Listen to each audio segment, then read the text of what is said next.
Tonight, a shocking defeat for the bailout plan. Yeas are 205, the nays are 228. The motion is not adopted. That sets off the biggest decline in stock prices ever. Republicans and Democrats are blaming each other, but what do they do now? I'm Katie Couric. Also tonight, a CBS News exclusive. Some Republicans have said you're not prepared, you're not ready for prime time. Sarah Palin and John McCain defend her credentials to be vice president. And this is how he was known. I'm back. But this is how he wants to be remembered. The legacy of Paul Newman.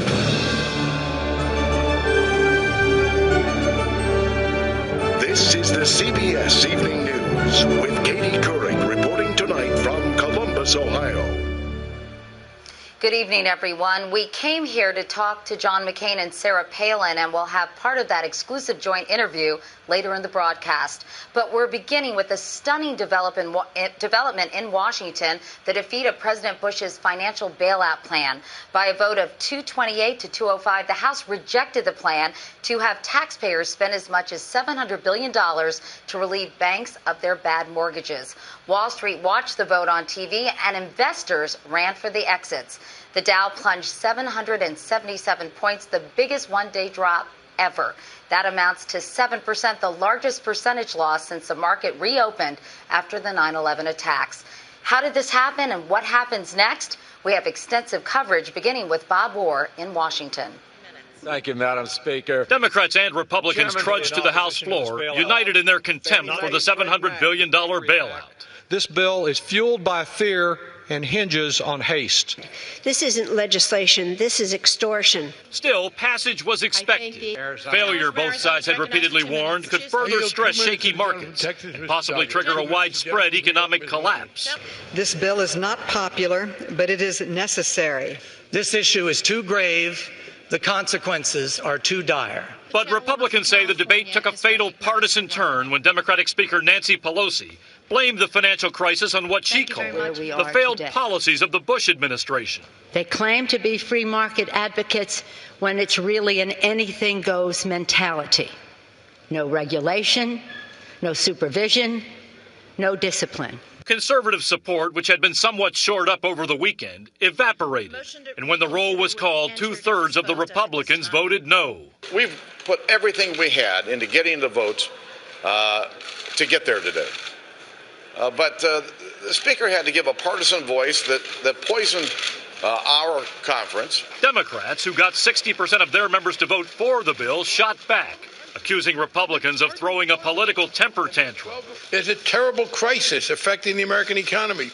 We have come together on a bill to alleviate the crisis. And because somebody hurt their feelings, they decide to punish the country. As the finger-pointing continued, Wall Street went into a free fall.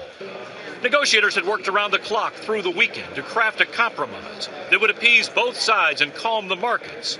Republicans had won concessions to force banks and financial firms to pay their own fair share of any government bailout. And Democrats had held firm in demanding executive compensation caps and mortgage relief. But it all came undone. I was disappointed in the vote with Now the president and weary congressional bargainers are looking for a new way out of this mess. And we'll be working to develop a strategy that will enable us to continue to move forward. Now, the House could take another crack at a bailout bill later this week, but it's not going to be easy. Many conservatives insist they'll never support any kind of bailout that uses taxpayer money to clean up Wall Street's mess. Katie? Bob Orr in Washington. Bob, thank you. Republican Congressman John Boehner of Ohio is the House Minority Leader. He's one of the chief negotiators for the Republicans. Congressman Boehner, Warren Buffett warned if Congress doesn't act, quote, there would be the biggest financial meltdown in American history. What in the world are you people doing? Well, Katie, I was there on the floor today urging members to support this bill. But you have to understand that you've got members on both sides of the aisle who are getting thousands of calls from their constituents saying don't ever vote for this. Now, I believe that it's in the best interest of our country to pass this bill. And I've worked overtime over the last 10 days to try to find a way to protect taxpayers and to have this package passed, because I think the risk to the American people, to our economy, is so important that we cannot fail to act like we did today. What was the impact of Speaker Pelosi's remarks today, in your view? Well, we had about a dozen members that we thought that we could bring along on the floor. They were in play, not committed to vote for it. But after what I thought was a rather partisan speech, given the nature of this bill and how we've worked in a bipartisan way, it really killed our chances to get any of those dozen members to actually come our way and vote for the bill. It just didn't need to happen. I know we're 5 weeks from an election. But we could have waited until this bill passed to begin firing partisan shots. And how do you cobble this thing back together, and when? Katie, the Democrats control Congress, and Speaker Pelosi is going to have to make some decisions about how to move ahead. I think the dust has to settle here this evening, and then we'll have a better chance later on tonight and tomorrow to make some determinations about how best to proceed and proceed together. House Minority Leader John Boehner. Congressman, thank you very much. Thank you. Democratic Congressman Steny Hoyer of Maryland is the House Majority Leader. Congressman Hoyer, why weren't you able to deliver more Democrats so you could prevent this major failure of American government today? Well, Katie, we delivered 2/3 of the Democrats for a proposal by the Republican president and Republican Secretary of State, Secretary of Treasury. So we think we did our job, and we worked very hard at making sure that we had that 2/3 vote. Why do you think President Bush, John McCain, the Republican leadership couldn't do more to convince their members? Because I think the Republican ideology overcame their common sense, overcame their sense of crisis and the request by their leaders to act so that this crisis could be, if not averted, at least diminished. Speaker Pelosi made some remarks today. She talked about the costs of the Bush administration's failed economic policies built on budgetary recklessness. Apparently, a lot of House Republicans were really put off by her remarks. Katie, of course, as you know, I gave the closing statement on our side of the aisle. And talked about the need to work in a bipartisan fashion. Do you think people are complaining about her speech as an excuse for not supporting this? Absolutely. Barney Frank said it best. This was a vote of great consequence. This was a vote to stabilize the economy of this country. If members are going to base their vote on what one member or the other says, as opposed to the facts that confront our country and our economy, then perhaps their constituents ought to reconsider sending to the Congress. Congressman Steny Hoyer. Congressman, thank you. Katie, thank you very much. Now to Wall Street, where the closing bell didn't ring today. It tolled for stock losses totaling 7%. Now, to give you some perspective, that was far less than the more than 20% drop on Black Monday back in 1987. But of course, that's little consolation for anyone with money in the market today. Here's our business correspondent, Anthony Mason. Wall Street watched Washington with shock and fear. Nobody could believe it.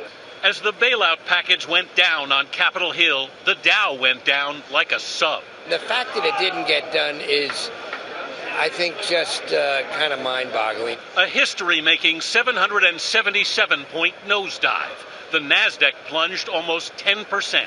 Wall Street's of the view that something needs to be done, and I think most investors are of the view that something needs to be done, and it didn't get done. The financial crisis, meanwhile, continued to spread. Wachovia, burdened with bad mortgage loans, averted disaster by selling out to Citigroup. Cleveland-based National City, hit by fears it could be the next victim, saw its stock plunge more than 60% today.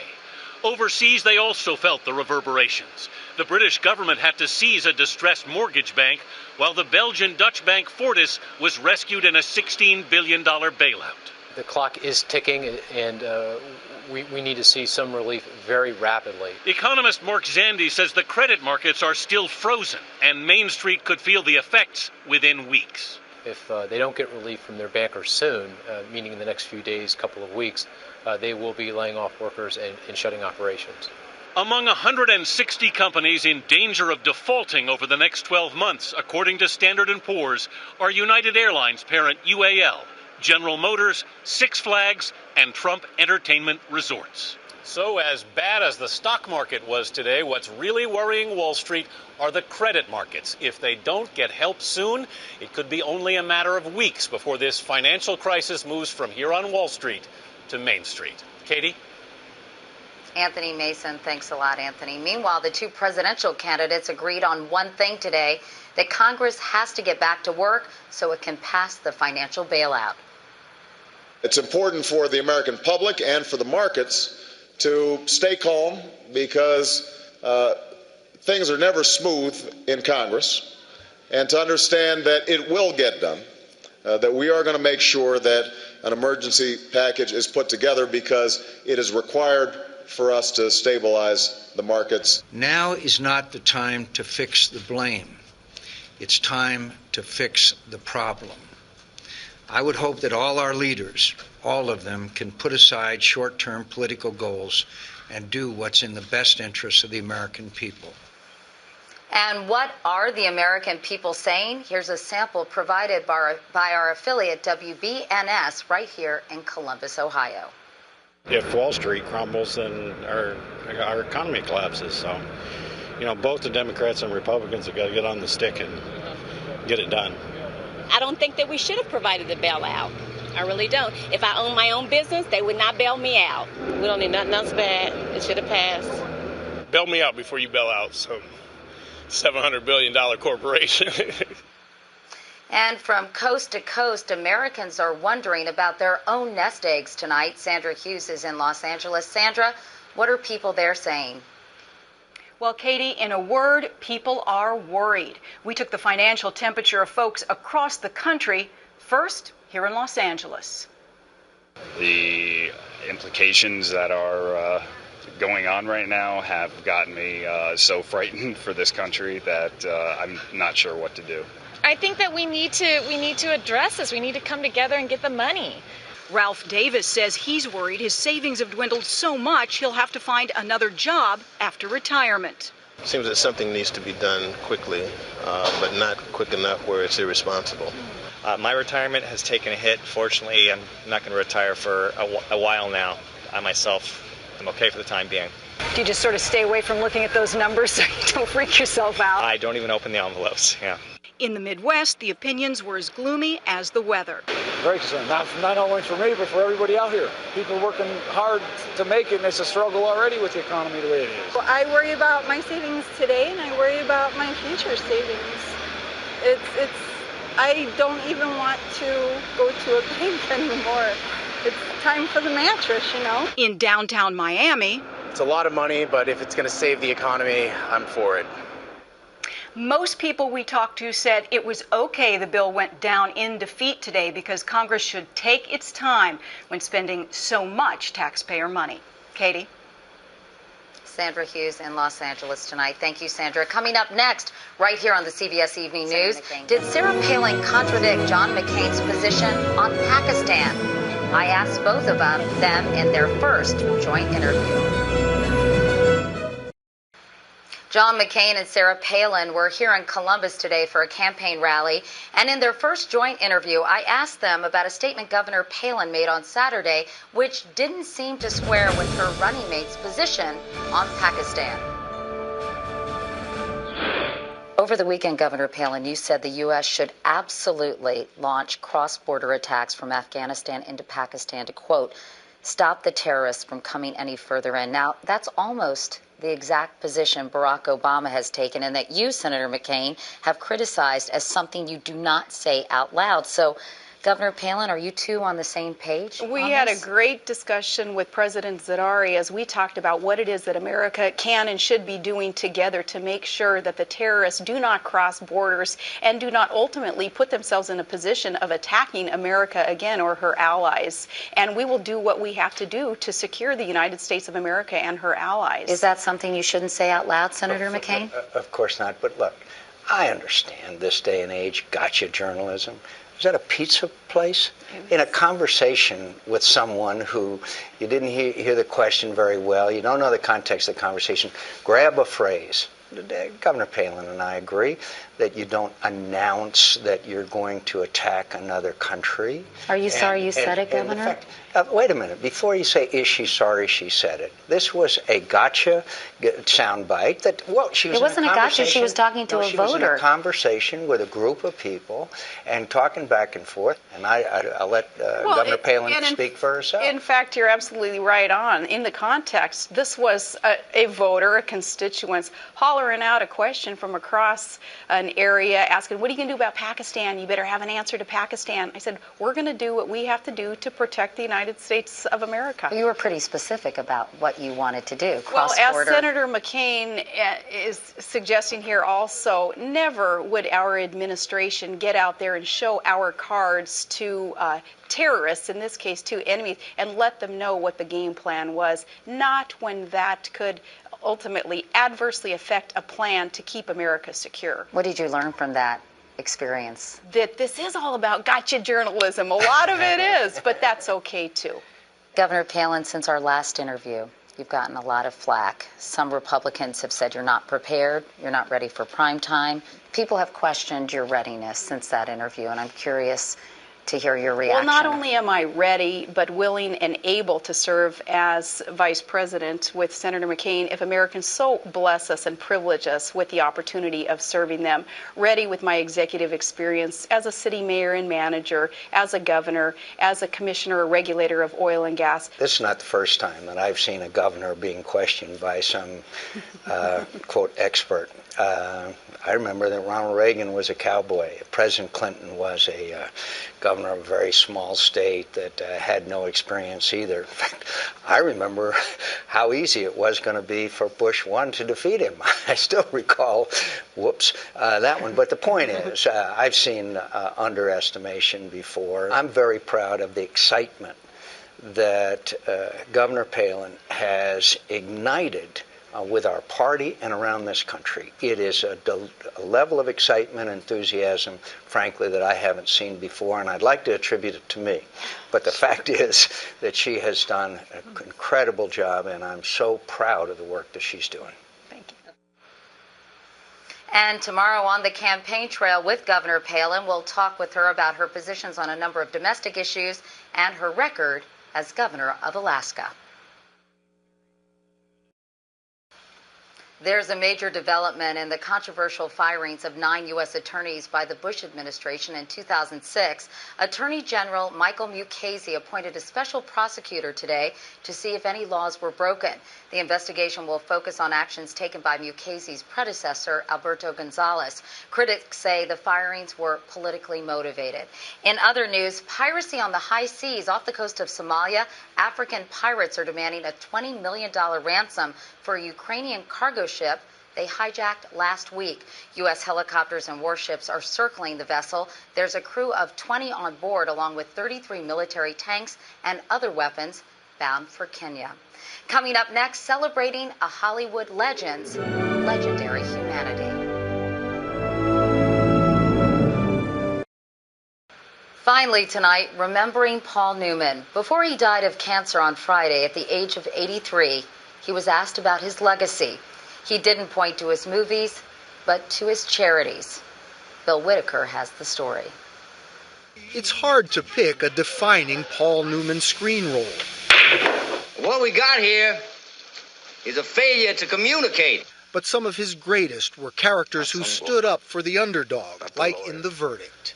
If we are to have faith in justice, we need only to believe in ourselves and act with justice.